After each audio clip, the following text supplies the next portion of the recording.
Bismillahirrahmanirrahim. Assalamualaikum warahmatullahi taala wabarakatuh, and good morning to everyone. First of all, I wish to welcome our respected speakers, Puan Nurhayati Baharuddin and Cik Roslan Mamat, and also welcome to all of you ladies and gentlemen. In particular, I suppose you are auditors, currently auditors in Islamic financial institutions in Malaysia. Morning. Salam satu Malaysia. Ni sebab nak dekat election ni kan, we should sound correct, politically correct, if nothing else. I'm from the Institute of Internal Auditors, and I'm here to talk about the IPPF and COSO ERM. How many of you have only heard IPPF when you saw this thing, IPPF? Before this, have any of you heard about the IPPF? All of you are internal auditors of financial institution? Yes, okay, good. I started off also as an internal auditor of a financial institution that it no longer exists now. So basically, it's good to see all of you. Let me introduce the institute for a while. Maybe you also do not know the existence of the Institute of Auditors Malaysia. Next slide, please. Thank you. We are basically a non-profit organisation. We have, I think so I need my, because I can't see from here, sorry, and the thing is over there, sorry.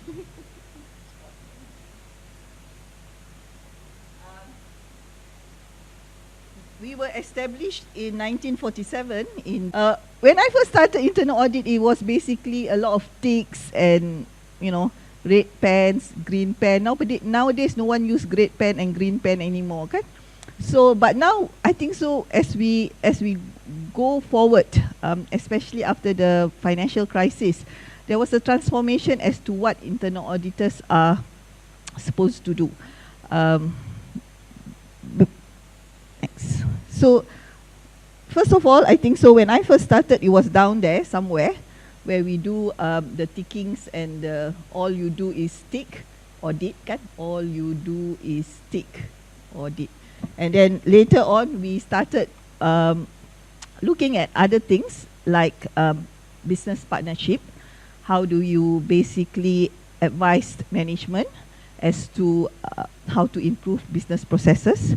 And sometime in the year 2000 onwards, we are known as governance partner, because we are part of the corporate governance, okay? Apart from the board, the senior management, external auditors, we are one of the cornerstones of corporate governance.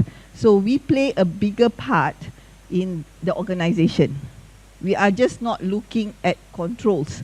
I think so we are looking more than controls, okay? So, have any of you seen this definition before? Dah. At least I've got 2 people angguk dia main kepala. Huh? Okay, 3. So basically, okay, sorry. I can see from here lah. I'm not that old. Basically, what internal audit, the most important thing is to look at independence. Do you have that necessary independence? Do you have that necessary objectivity? Okay. Do you do assurance and also consulting activity? Okay. And most importantly, do you add value to the organization? When you do your Sharia auditing, do you give credibility to the whole Islamic Sharia? Okay. Do you actually say we are doing it in accordance to Sharia? Do you add value to the whole process? You are not there to audit, as someone says, to step behind people's back, okay? Or to make people's life miserable, or to be the policeman, okay? You are there to add value at the end of the day and help the organization achieve its objective. So if you are an Islamic banking unit, you are there to help the Islamic banking unit achieve its objective by doing your Sharia auditing. And the three most important area that you need to look at is not just controls, but risk management, corporate governance, and controls at the end of the day. Okay. Do you all, as internal auditors, look at all these three areas? Or do you just look at controls? Do you look at the risk and how the risk management process works? So if you do, then basically you're meeting the definition of the internal audit. And this definition is basically the mandatory, the heart of the IPPF. Okay? So if you know that definition, that's good. Okay, next. Okay, internal auditing provides in assurance, okay, which is what you all do, which is the audit of it. And apart from assurance, you do also consulting activities. Consulting is a little bit different from assurance. Assurance, basically you go in, you audit, you review. Consulting is something that, for example, management wants you to help them improve certain processes. They say, hey, internal audit, since you are the most expert of us all in the process of Sharia, maybe you can help us improve the process. That is part of consulting. Okay, next. So, internal audit also, how many of you have seen the new 2012 Malaysian Code on Corporate Governance? Yeah? Okay. So, next slide, please. In that 2012 corporate governance, the internal auditors are mentioned. It says that the board should establish a sound risk management framework and internal control system. And in establishing this, they actually require internal auditors to actually audit the whole process to ensure risk management and control is in their organization. So you guys play a very important part as governance partner, not just internal auditors, okay?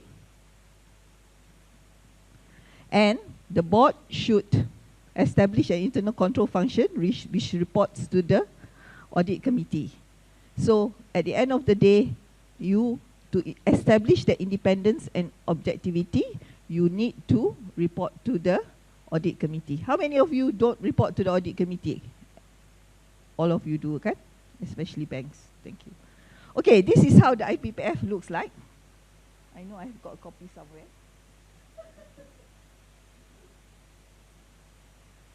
Okay. Pernah nampak tak? Have you seen this? Yes. Okay.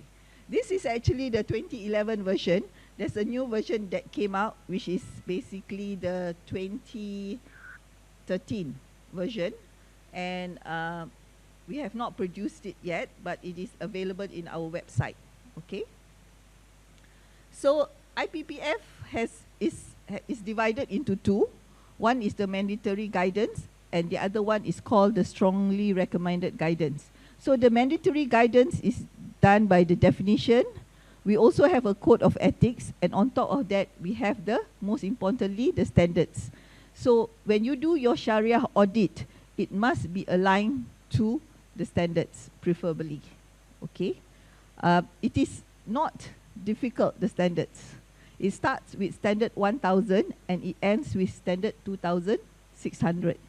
Okay? And mostly what concerns the auditors are the performance standards. Okay. First standard. Standard 1000 talks about the audit charter. Does Sharia audit in particular have a charter of their own? Any of you have a charter of your own? Cik Roslan? Okay, Cik Roslan kata, aduh. Do you all know whether you have a charter? You do? Okay. So the next standard is standard 1100. Sebelum tu, sorry.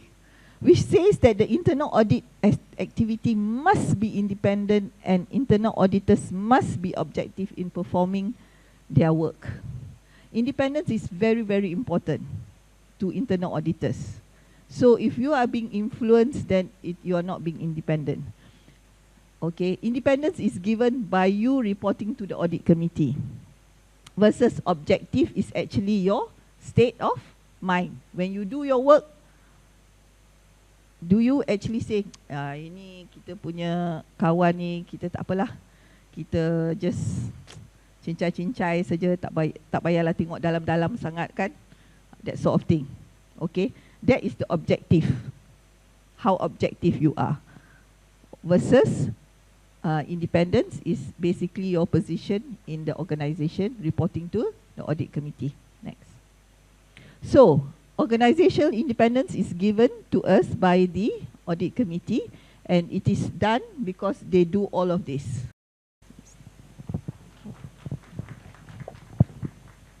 Okay, Assalamualaikum warahmatullahi wabarakatuh. Selamat sejahtera. Okay, before I start, may I know how many of you orang kata dah conduct Sharia audit, and then how many of you really doing Sharia audit? Can you raise your hand? Okay, only 2 of you. Okay. My purpose of presentation is after complete my presentation, you all can go back to your office and then can start doing Sharia audit. You know where to start to conduct Sharia audit. And then for those who already doing it, maybe after this you can share. Maybe your way of doing Sharia is better than this. Of course, there is no fit for all way to do Sharia audit. Is a no right or wrong answer. It's a how you doing the audits and to manage the risk. Okay. Alhamdulillah, we already doing Sharia audit since 2005. Okay, we doing at the start we did we used just based on compliance, traditional compliance audit, and then towards I think for 2 years back we start doing this risk-based auditing. Why? Because at Bank Islam we have only one Sharia auditor. Okay, to do the whole Sharia audit for the whole bank. Okay, so like it or not, we have to prioritize our assignment, our audits in order to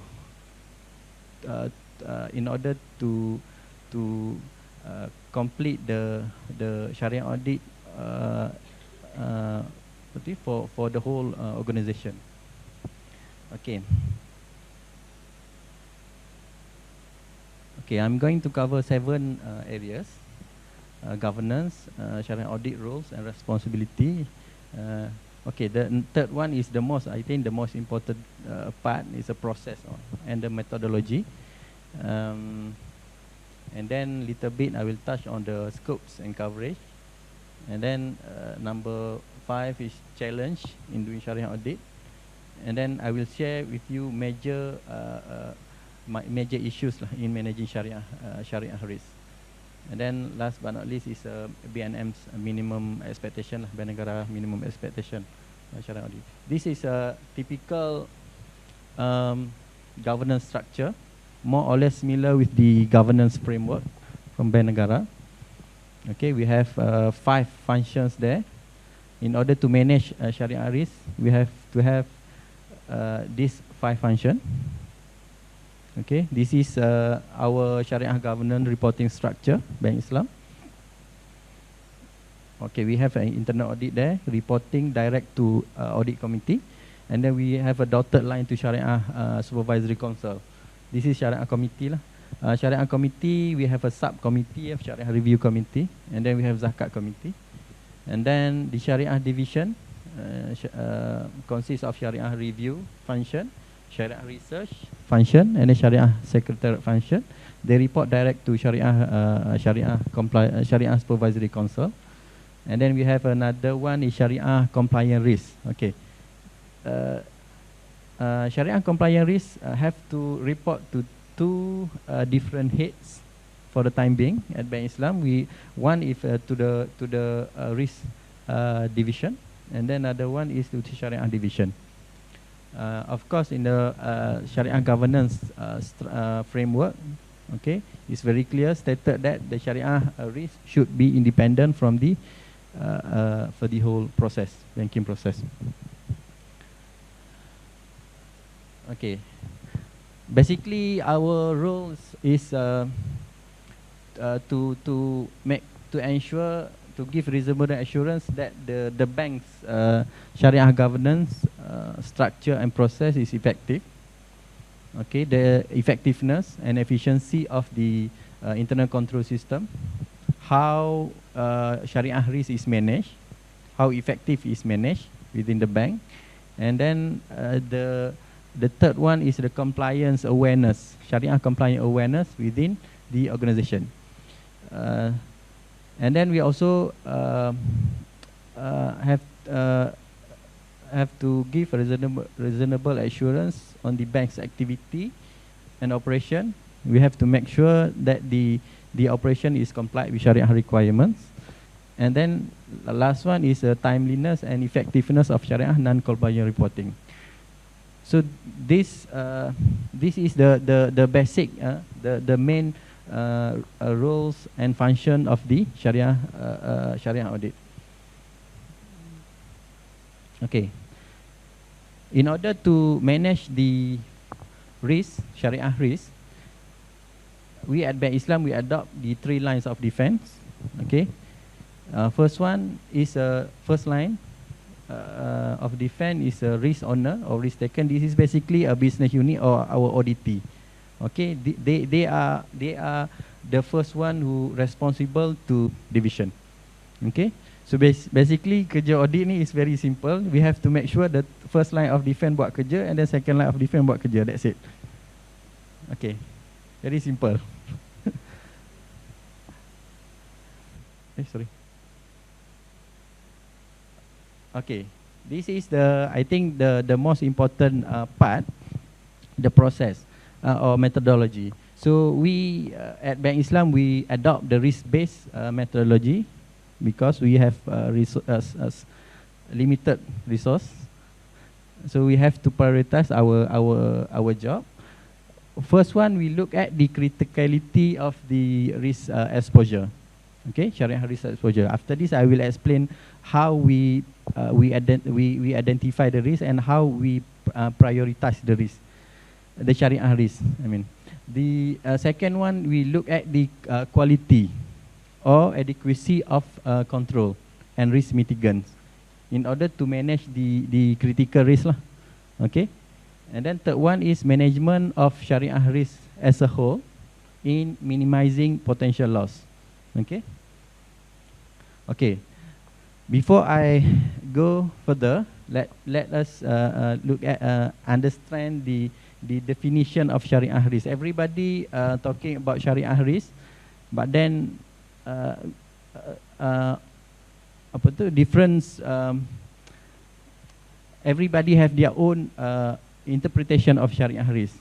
So now I adopt the definition used by IFSB as well as Bank Negara punya definition. You look at the Sharia governance framework, you can see that the risk, Sharia risk is possible failures to comply with Sharia principles or requirements, or in other words, possible incidents of non-Sharia non-compliance.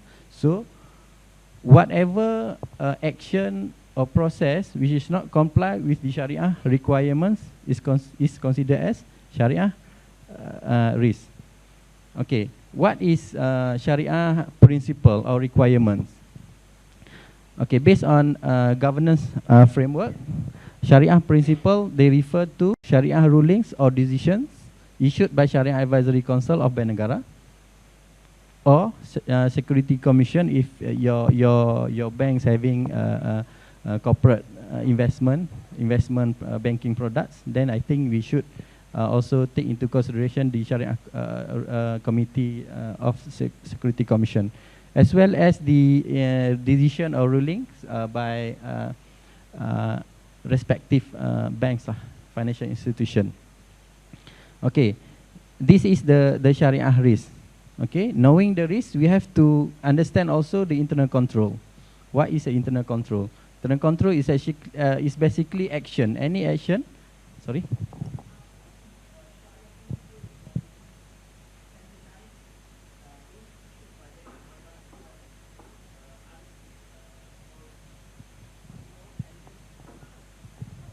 Okay. Based on the this coming IFSA Act, Islamic Financial Services Act, come into life in this May, replace the IBA. Okay, based on that act, banks negara want every IFI institutions, they have, like it or not, they have to follow the rulings of Bank Negara, issued by Sharia Committee of Bank Negara. Okay, meaning some instances where some banks they want to apply the more stringent rulings or decision. So Bank Negara is basically allow banks to use the more stringent one, but we cannot go lesser than Bank Negara. Okay, so meaning that after this, we have to make sure our ruling, our rulings, bank's ruling issued by our internal Sharia committee. Okay, we have to make sure we at least at par with the Bank's Negara ruling. So meaning by that sense, I think slowly Bank Negara wants us, the industry, to streamline all the rulings within the market players.